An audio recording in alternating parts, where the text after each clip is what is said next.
اسرائیل کے لبنان پر حملے تیز وادی بقاع میں عمارتوں پر بمباری 60 شہری شہید ہو گئے بالبک میں 16 افراد لقمہ اجل بن گئے کئی بستیاں تباہ 24 گھنٹوں میں 76 شہری زندگی سے ہاتھ دھو بیٹھے حزب اللہ کا جوابی وار شمالی اسرائیل پر راکٹ داغے لبنانی وزیراعظم کی لندن میں برطانوی وزیراعظم کیئر سٹارمر سے ملاقات خطے کی صورتحال پر تبادلہ خیال کیا برطانوی ہم منصب نے ہر ممکن تعاون کا یقین دلایا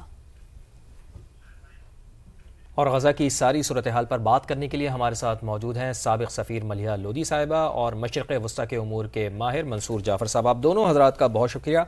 ملیحہ لودھی صاحبہ آپ فرمائیے گا پہلے کہ صہیونی فوج نے غزہ کو بالکل کھنڈر بنا رکھا ہے. آپ کیا سمجھتی ہیں جنگ بندی میں آخر رکاوٹ کیا ہے؟ جنگ بندی غزہ میں اس کی رکاوٹ میں ایک ہی ملک کھڑا ہے اور وہ ہے امریکہ. اگر امریکہ اسرائیل کے ساتھ نہ کھڑا ہو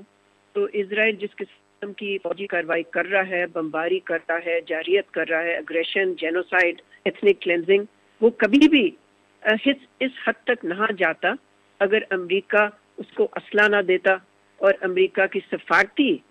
جو سپورٹ ہے حمایت ہے وہ جاری نہ رہتی. تو رکاوٹ اگر بین الاقوامی سطح پہ کوئی ہے جنگ بندی کے لیے وہ تو امریکہ ہے. باقی تو میں سمجھتی ہوں کہ سارے ملک یہی چاہتے ہیں کہ جلد از جلد یہ جنگ ختم ہو بند ہو اور امداد جائے فلسطینیوں کے لیے. لیکن افسوس سے کہنا پڑتا ہے کہ 1 سال سے زیادہ ہو گیا ہے. اس 1 سال میں امریکہ نے باتیں تو بہت کی کہ وہ چاہتے ہیں کہ جنگ بندی ہو لیکن کچھ نہیں کیا انہوں نے بلکہ اس کے برعکس اسرائیل کو زیادہ امبولڈن کیا اور انکریج کیا اور اس حوالے سے تو وہ ملوث ہیں اس جنگ میں. ملیحہ صاحب آپ ساتھ رہیے گا منصور صاحب کو بھی شامل گفتگو کرتے ہیں. منصور صاحب اسرائیلی جارحیت ہر گزرتے دن کے ساتھ بڑھتی جا رہی ہے اس کے پیچھے بنیادی وجہ کیا ہے اور یہ سلسلہ کہاں رکے گا؟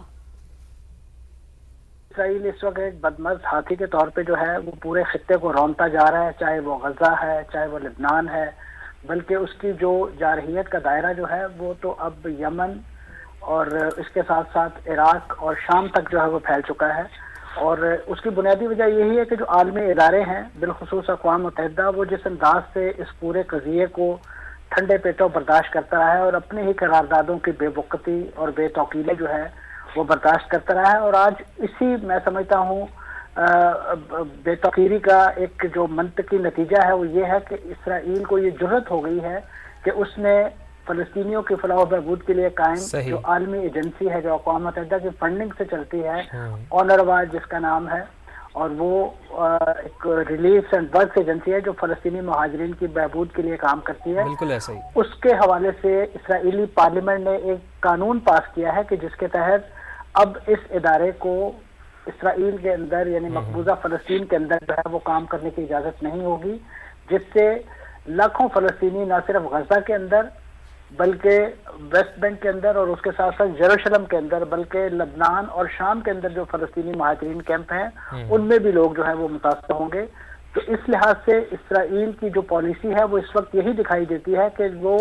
ایک ٹوٹل جسے کہنا چاہیے ایتھنک کلینزنگ کی راستے پر چل رہا ہے. کسی طریقے سے فلسطینیوں کی مکمل نسلی تطہیر ہو اور وہ فلسطینیوں کی اس اراضی پر جو بچے جو کہ ان کے پاس بہت شکریہ آپ کا منصور جعفر صاحب اور ڈاکٹر ملیحہ لودھی آپ کا بھی.